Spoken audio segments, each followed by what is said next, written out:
this is a steep track that we have to take. I've already covered most of it,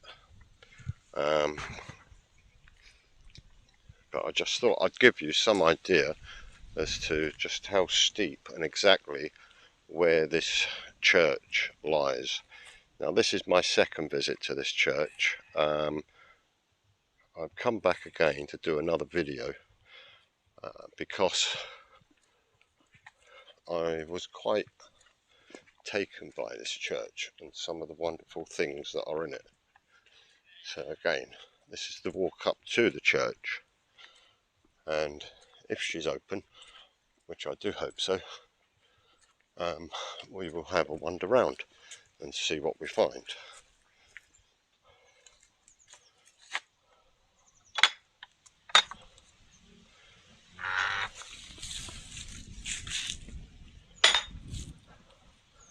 The church itself sits right on the top of a hill, and it's only accessible by that track.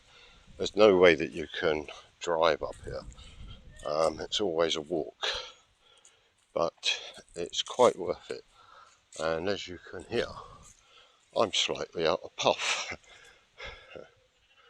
But this is a wonderful church, and it truly did deserve a second visit. I'm hoping the door is open. Yep, it is. So we are good to go in.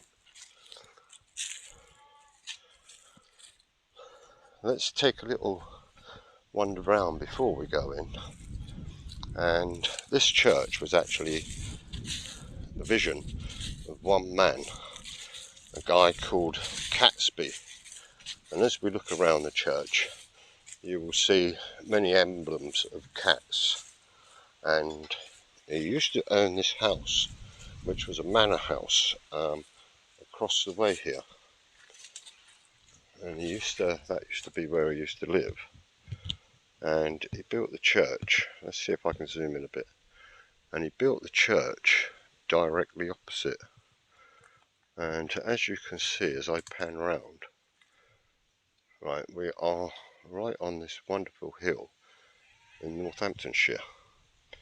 And although it's not that old, nothing like some of the others that we've actually visited that have been, 900 years old. I don't know the actual date when this was built, but I think it was built around about the 1700s. So it's still fairly old, but nowhere near as ancient as some of the others that we've looked at. Let's take a wander round and have a look at this burial chamber that I found at the back.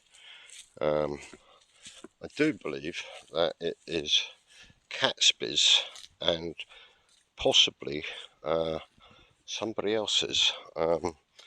Irby, I believe, but I could be entirely wrong.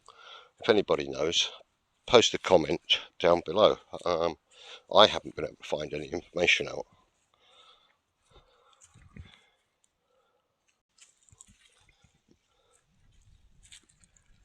I'll just give you a little pano, as they say, of the area. And the fields have all just been cut.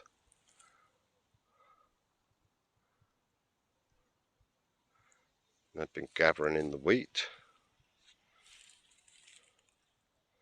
And there's various villages in the distance, as you can see.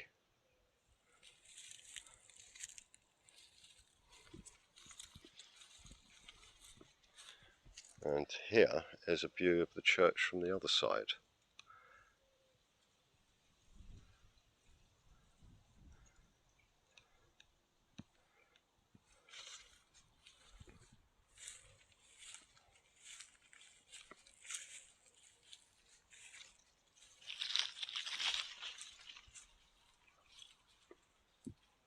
And here's this burial chamber that I found.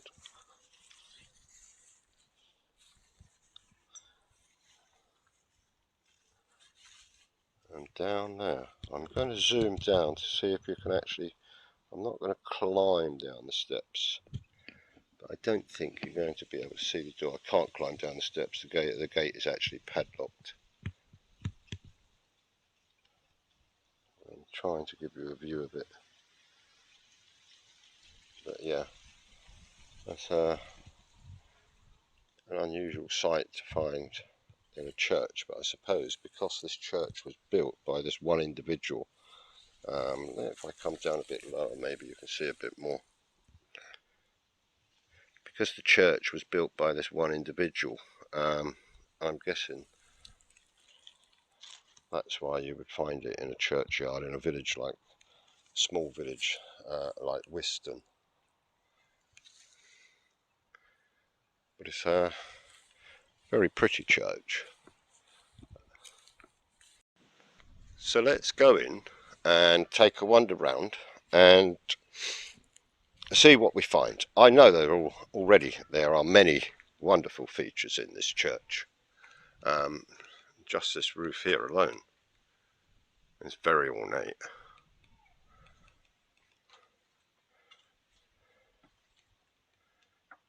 It is rather dark.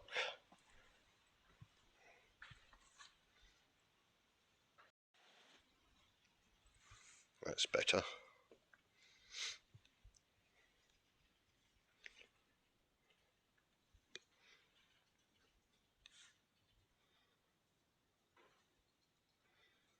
Not a very large font. As I say, this church isn't that old. Built around about the 1700s, I believe. Here we have a lovely stained glass window. Let's see if we can have a look at that.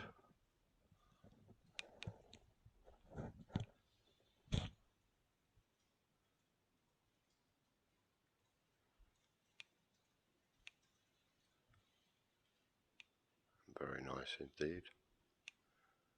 And there's the ropes for the bells. I do see this huge ladder here, but I presume that they actually gain access through this little door here.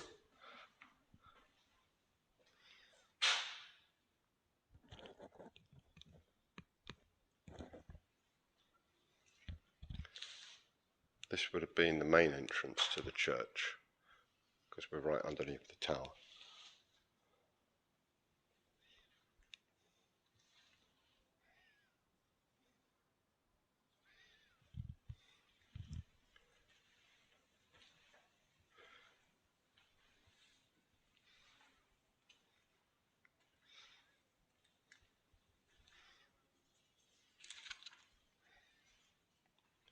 Another feature that I really like about this church is on these stalls, or benches I think they used to call them, because they don't call these, they're not officially pews, because pews, as I understand, were slightly raised. So these would have been considered to be benches or stools. But the fact that you have all these candles,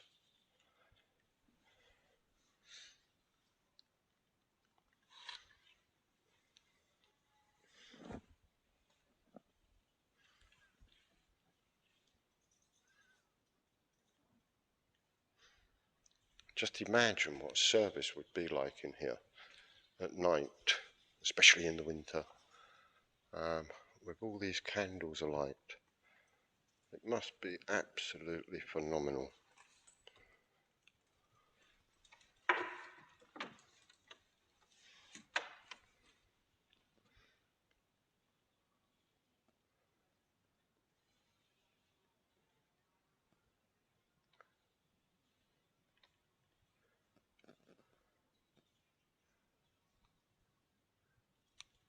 And the decoration on the arches.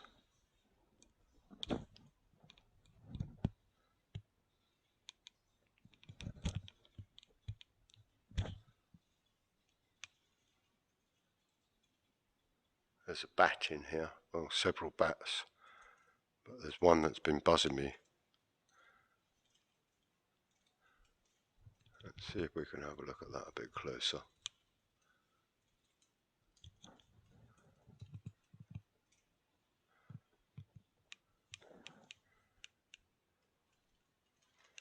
Truly is a wonderful church. And look at these old flagstones.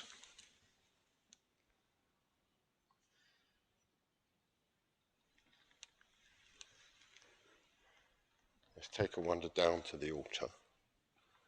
And as we wander down, we have a few monuments on the walls.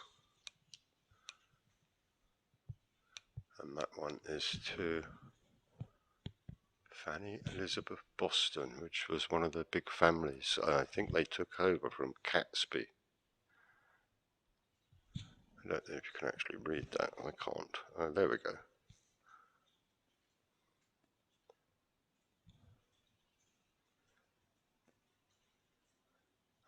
She's in the vault in the churchyard. That's right. Okay, so it's the Boston family and possibly the Catesby family. And here we have another one. But to try and understand that lettering. No, it's definitely got me on that one. Very difficult. It's very, very worn. We have a coat of arms up the top. There's also a bee in here, so we're going to keep our eyes open for him. I don't know if you can actually hear, but he's buzzing around.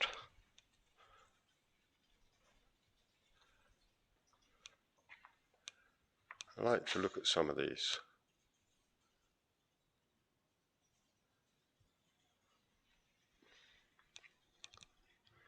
What can we find behind the curtain?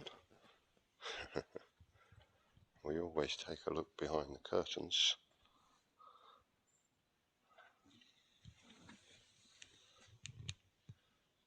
That's quite interesting.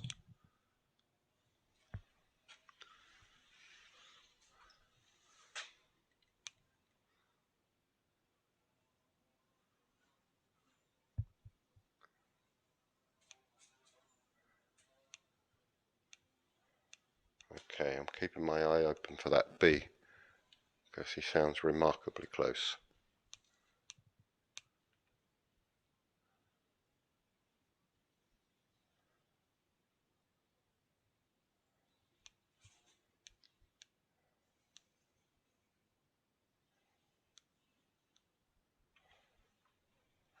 We have a little picture on the wall. I have no idea who it is. It's very faded. Lovely little screen, this. Let's take a wander down to the altar. I also like to see these in churches. Kneeling pads. Many of which are crocheted, I think, by local parishioners. And here we have a cat, because the cat is the emblem of the Catesby family. And we have another cat the other side.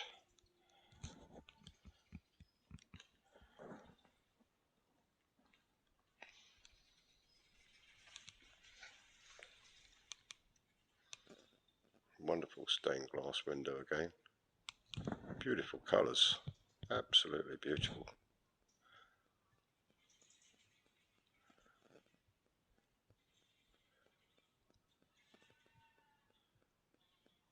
It truly is nice.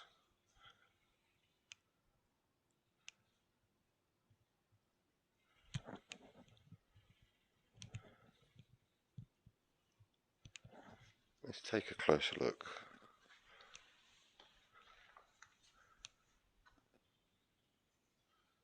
Yeah, it's the Bostons. Yeah, and here we have the great man himself, Anthony Catesby.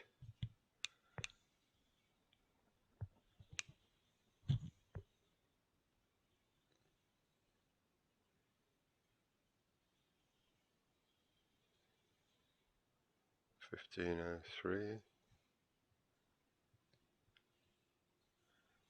And here, I presume, is his wife.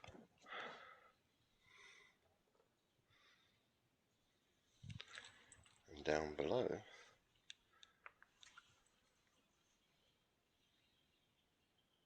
we have a child with a skull. Heaven knows what that's all about. We have an angel, a child, and a skull. And whether this was Catesby's children, I don't know.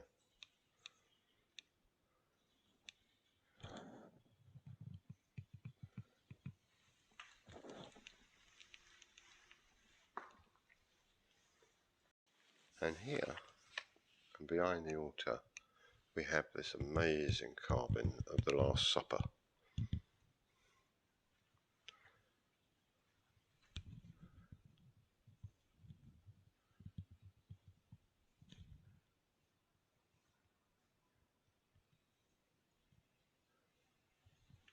Truly lovely.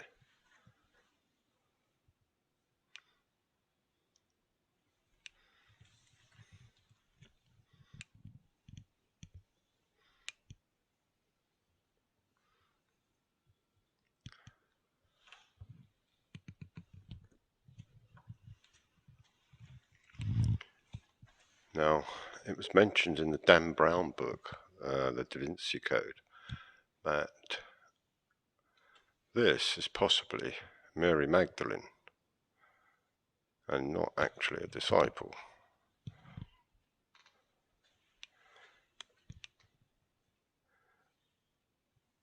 As you see, all the others have beards.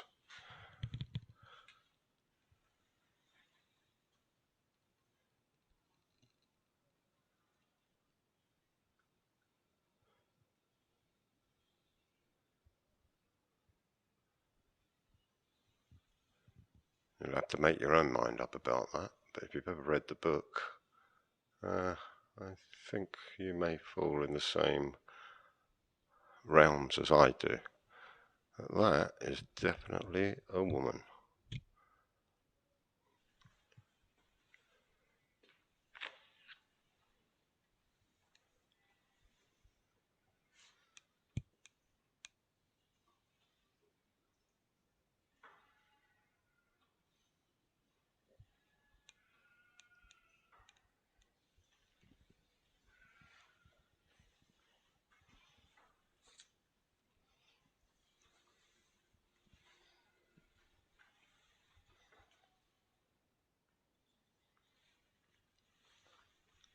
Yeah, Lady Boston died April 1st, 1769.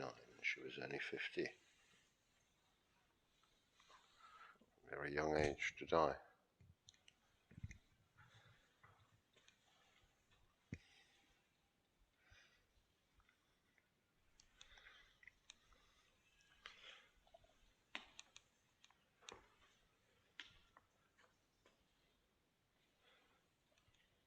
Here we have another screen, and behind this screen is hidden the organ. And the most peculiar thing about this organ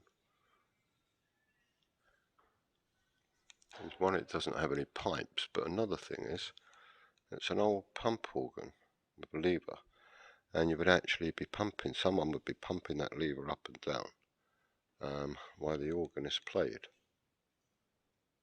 That's quite interesting.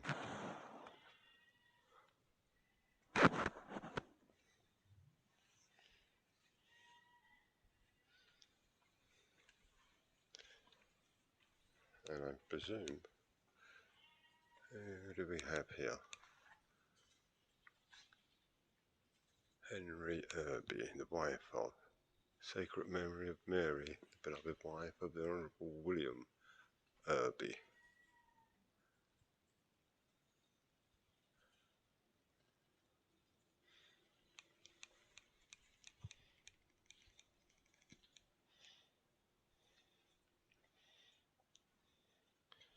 Well, you know what we have to do now. We have a set of steps. So they look pretty old. So let's take a wander up. Maybe we can catch that bat on video. Oops.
So basically, this was Catesby's own private church.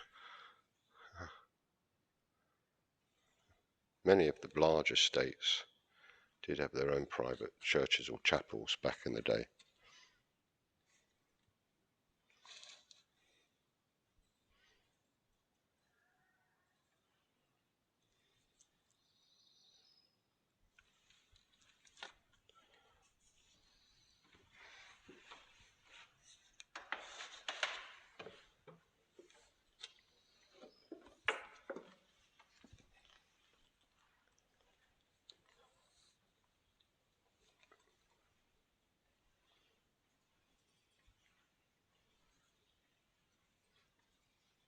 And here we have the family crest of Catesby. Again, quite clever. I do hope you've enjoyed this video of St Mary's Church in the village of Wiston in Northamptonshire. Please like, subscribe, ring the bell for many more videos to come. Thank you so much. Take care.